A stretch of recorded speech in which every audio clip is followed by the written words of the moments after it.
بسم الله الرحمن الرحيم. طلاب الصف الأول الإعدادي، السلام عليكم ورحمة الله وبركاته. إن شاء الله مكملين في التأسيس، ودي الحصة التانية. كنا خدنا في الحصة الأولى جمع وطرح الأعداد الصحيحة. لو ما كنت شفت الفيديو ده مهم جدا تشوفه وهسيبه لك في التعليقات. النهاردة هناخد ضرب وقسمة الأعداد الصحيحة. الجمع والطرح والضرب والقسمة بتاعت الإشارات اللي بتلخبط الناس لازم نبقى فاهمينها قبل ما ناخد الحصة التالتة ان هي المعادلات ان شاء الله. فنبدأ كده على بركة الله بسؤال بسيط، ولما اجي اقول لك 3 في 5 هتقول لي انا كبير على الكلام ده يا مستر. هقول لك ما هو ده اللي هيجيبنا للافكار اللي بعد كده ان شاء الله.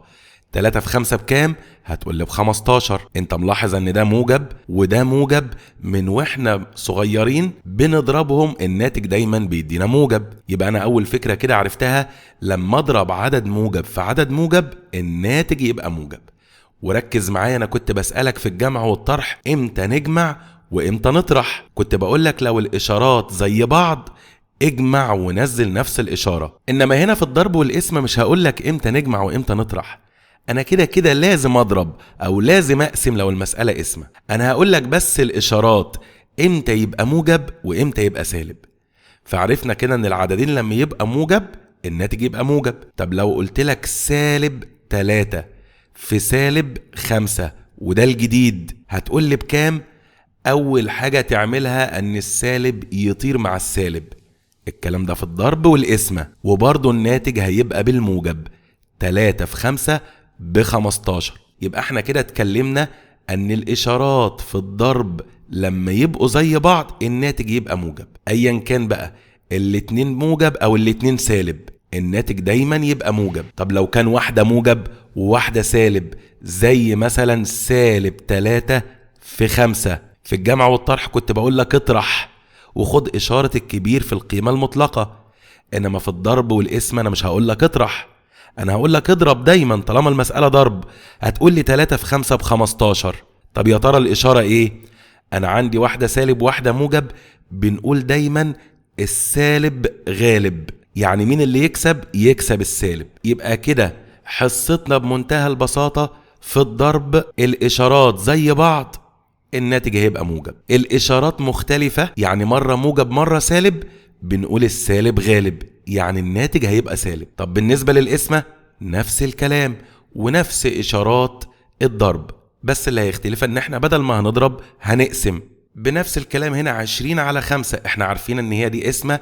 20 على 5 يعني 5 في كام يدينا 20؟ 5 في 4. الإشارة ايه؟ هما الاتنين نفس الإشارة، الاتنين بالموجب يبقى الناتج موجب. طب هنا سالب 20 على سالب 5 زي ما عملنا في الضرب اعمل في القسمة. احذف السالب دي مع السالب دي، كده بقى الاتنين كأنهم موجب. 20 على 5 فيها الأربعة، يبقى الإشارتين موجب الناتج هيديني موجب. الإشارتين سالب الناتج برضو هيديني موجب. طب مرة سالب مرة موجب، برضو زي ما قلنا في الضرب السالب غالب، يبقى أول حاجة هنزلها السالب.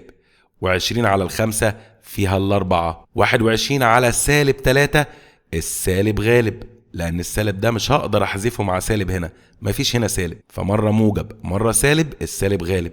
21 على 3 فيها السبعة، يبقى 21 على سالب 3 فيها السالب 7. تعال عشان نأكد الفكرة ناخد الأسئلة دي. 4 في سالب 10، السالب دي مش هقدر أطيرها مع سالب هنا، يبقى بقالي واحدة موجب واحدة سالب زي ما اتفقنا السالب غالب.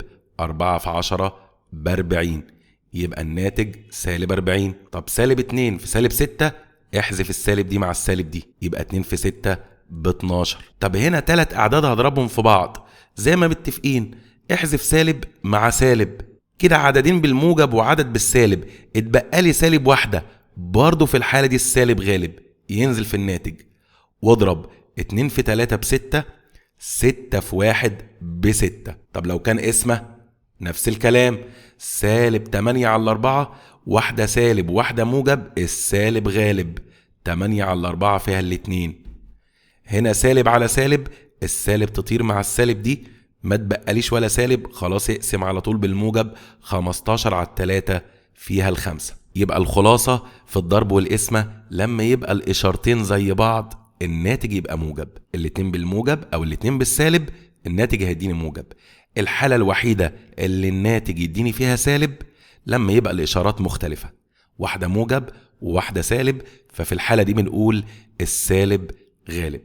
ودلوقتي أترككم في رعاية الله وأمنه، وأتمنى لكم كل توفيق، والسلام عليكم ورحمة الله وبركاته.